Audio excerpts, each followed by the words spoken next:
The call came while I was rinsing blueberries. I didn't answer at first. The tone was too casual, too familiar in a way that told me he wanted something. When I finally tapped speaker, I caught the tail end of his sentence. "Put the wine in the fridge, babe. My mom won't mind sleeping on the porch." They were already on the road. Cole didn't ask if he and Risa could visit. He didn't ask if I had plans.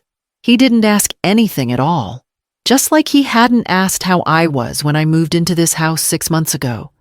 Just like he hadn't shown up when I boxed up 20 years of life into 3 moving vans. Now he was bringing a few friends for what he called a chill beach reset.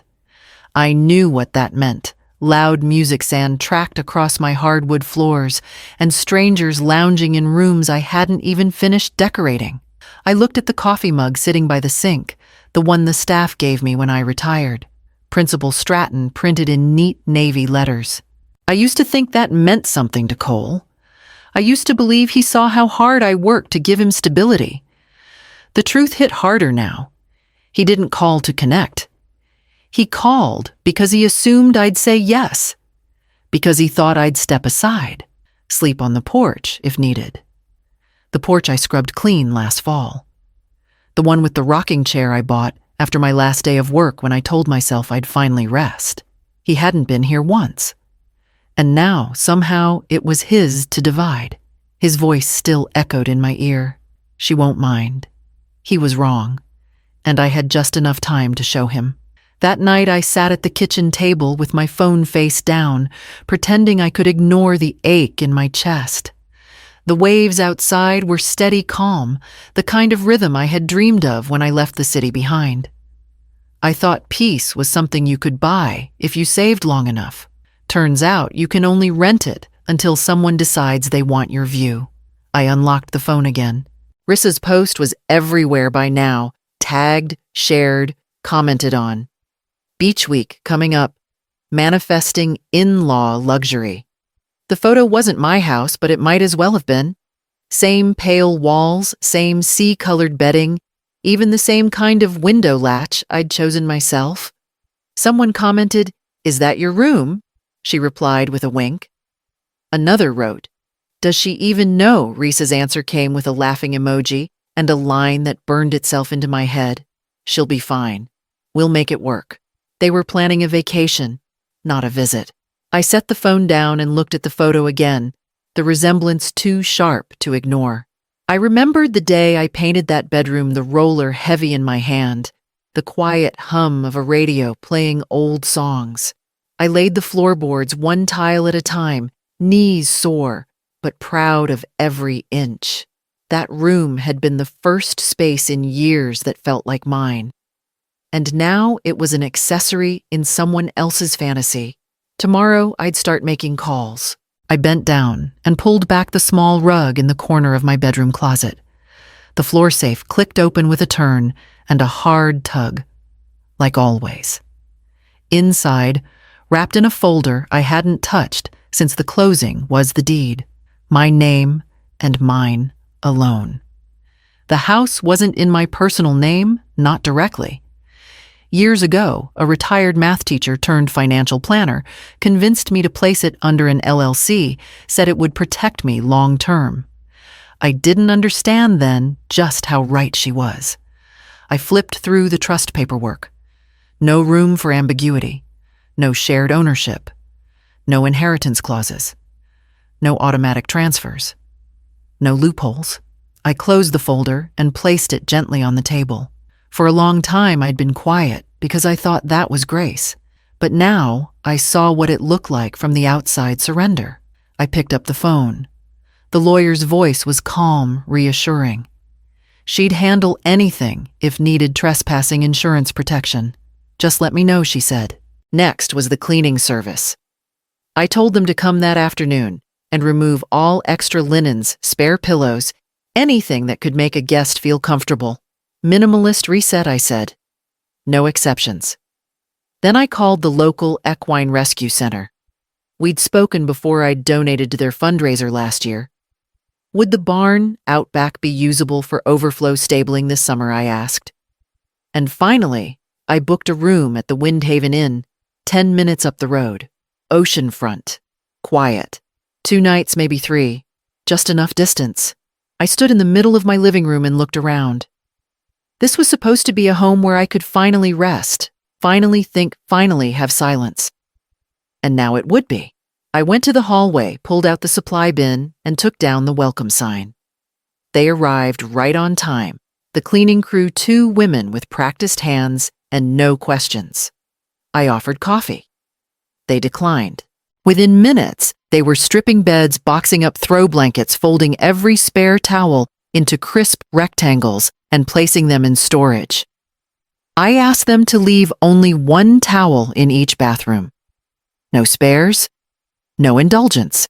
When they left, I moved room by room. I locked the pantry and took the key with me. I unplugged the Wi-Fi router and coiled the cord around it before placing it in the trunk of my car. Then I went to the hallway thermostat and peeled off the label stickers. No one needed to know which buttons meant cool or heat. Upstairs, I stood outside the master suite. I'd slept in that room the night I moved in alone, exhausted, hopeful. I ran my hand along the doorframe. Then I closed the door, latched it, and taped a printed sign across the wood, "Do not enter. Mold inspection in progress." I knew they'd ignore it. That wasn't the point. It was the illusion of warning, just strong enough to breed hesitation. Back downstairs, I typed up a notice and printed 2 copies. I taped one to the inside of the front door, another to the refrigerator property under review. Enter at your own risk. No liability assumed. The language was vague, on purpose enough to unsettle, but not enough to challenge. They'd hesitate. That's all I needed. I turned off the water heater, hid the remote, removed the batteries from the soundbar. Then I walked to the garage and disabled the overhead opener. By the time I zipped up my overnight bag, the house had gone still. Not warm, not welcoming, just prepared. The silence didn't feel cruel. It felt earned. I left the porch light on and stepped outside, pulling the door shut behind me. It locked with a solid click. They pulled in around 3:30. I recognized the sound before I saw them, bass thumping from open car windows, laughter sharp enough to bounce off my hedges. 3 vehicles, all overpacked. One had folding chairs strapped to the roof. Another had a loose tarp flapping over what looked like paddleboards. My phone buzzed. "Cole, we're here." Thanks again, I didn't answer. From the hotel balcony, I could see the edge of my driveway through a sliver between buildings. Just enough to confirm they were inside. Just enough to watch, but not be seen. I imagined the scene room by room. No towels on the racks, pantry locked, no signal unless they walked a block uphill. The thermostat panel blank because I'd pulled the breaker. Beds made with the roughest emergency linens I could find. I pictured Risa opening the fridge and wrinkling her nose. I'd cleaned it, yes, but the vinegar bowl I'd left in there to absorb odors had done the opposite. Everything inside now reeked like pickles. By 5, a different kind of silence settled in. Not relaxed, strained. I imagined them pacing, checking rooms, whispering complaints. I knew Cole. He'd try to play it off like an adventure, but his patience thinned fast when no one catered to him. I sipped my drink and turned on the ceiling fan. At 9, someone posted a story, a boomerang of clinking plastic cups and dim light. "Beach house vibes," the caption said. But there was no music, no laughter in the background. Just the flat hum of people trying to pretend they weren't uncomfortable. I fell asleep before midnight, and when I woke, I saw another story. This one blurry and tagged with a sarcastic hashtag, "shocked luxury living." The camera panned across a hallway where someone snored on an air mattress. A damp towel hung from my bedroom doorknob. I closed the app and set the phone down. Outside, the ocean pulled at the edge of the cliff below, slow and certain. It didn't crash. It withdrew. By the time I opened my eyes the next morning, the damage had begun. The first text came from the HOA. Someone had reported a foul smell drifting toward the road. The septic tank, which I'd had flagged for servicing weeks ago but conveniently delayed, had decided today was its day. Around noon, someone tried to salvage lunch with takeout Thai, judging by the photo Risa posted and quickly deleted. The moment they left the bags unattended on the deck, a raccoon appeared. A clever one, the kind that knew how to unzip a plastic carrier and scatter sticky rice from one end of the porch to the other. One guest apparently broke out in a rash. "Weird detergent," Rissa wrote on a group story.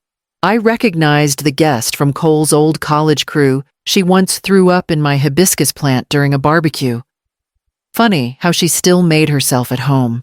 That afternoon, I got a blurry message from a neighbor. Risa had twisted her ankle-heel broken body limp on the path, right near the tile I never got around to leveling. The same tile she'd laughed at once, calling it farmhouse tragic.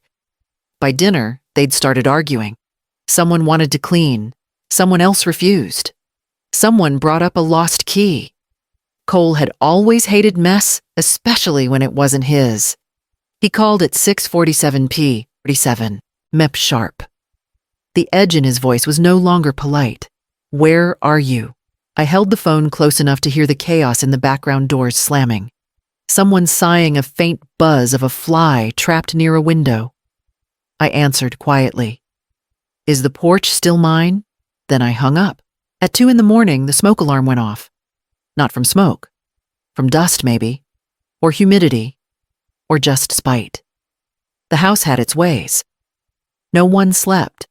And by sunrise, they'd stopped pretending it was a vacation. The notice came around noon, slipped into the mailbox, and taped to the front door like an eviction. Not mine, of course. Just a reminder. Cole called again. I didn't answer. 10 minutes later, I got the voicemail. "This is petty, Mom. Seriously. We just wanted a break. We're not doing anything wrong."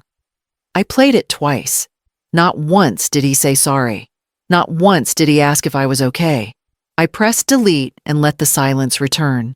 Apparently, he'd tried to talk his way out of the citation, argued with the community officer who delivered it. Told him it was just a small group, nothing crazy. The officer had raised an eyebrow and asked, "Is your name on the deed?" That was the end of that. I stood at the window of my hotel room. I smoothed the collar of a clean blouse cotton, pale gray, freshly pressed. I hadn't worn it in years.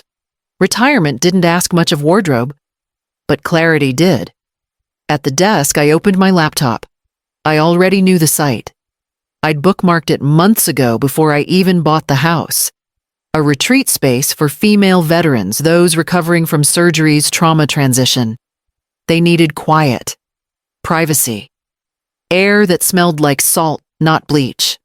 They paid fairly, came in small groups, stayed 3 nights at a time, and left things better than they found them. I clicked the form, filled in the dates. Next spring. 6 months from now. I included photos, not the shiny real estate ones, but the real ones, sunlight through the kitchen window, footprints leading down to the shore. I hit submit. Then I emailed the coordinator directly confirming I'd be present for every arrival. I'd make the beds, stock the fridge, leave welcome cards on the table. A house like this didn't need more visitors. It needed people who understood what it meant to be given something and not assume it was theirs to take. They were gone before the sun rose. The front gate slammed so hard it rattled the screen door even from where I sat, parked just down the hill. I didn't move. I waited until the silence settled, until the gravel crunch and engine hum disappeared down the road, like a bad idea finally giving up. The call came from the HOA at 7:12 a.m. "Your guests are gone. There's quite a mess. Just a heads up."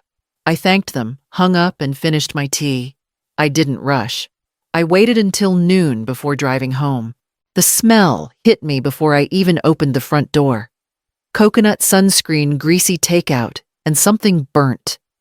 Not fire, but heat left too long on something it shouldn't have touched.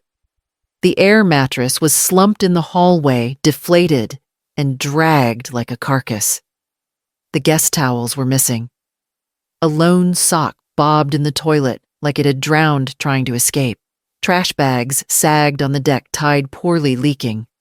A beach chair mine lay snapped in half under a mound of wet towels. I stood there, watching the wind catch corners of plastic and flap them like weak flags. I didn't say a word. I went inside and wiped down the counters slowly, one swipe at a time. The sponge caught crumbs, glitter, and something sticky I didn't want to name. In the kitchen, taped to the cabinet, was a note scribbled on the back of a fast food receipt. You could have just said no. No name. Just the tone of someone who believed they were owed an answer. I didn't give one. Instead, I moved room by room. I opened the curtains wide, let in the light. I unlatched every window and stood still as the breeze rushed through, carrying out whatever lingered behind. I didn't cry. I didn't fume. I breathed. And then I picked up the trash bags one by one and carried them to the curb. The house was clean again by morning. Every window open, every drawer closed, every trace of them gone, except for a faint scent of cheap cologne that the ocean air would take soon enough.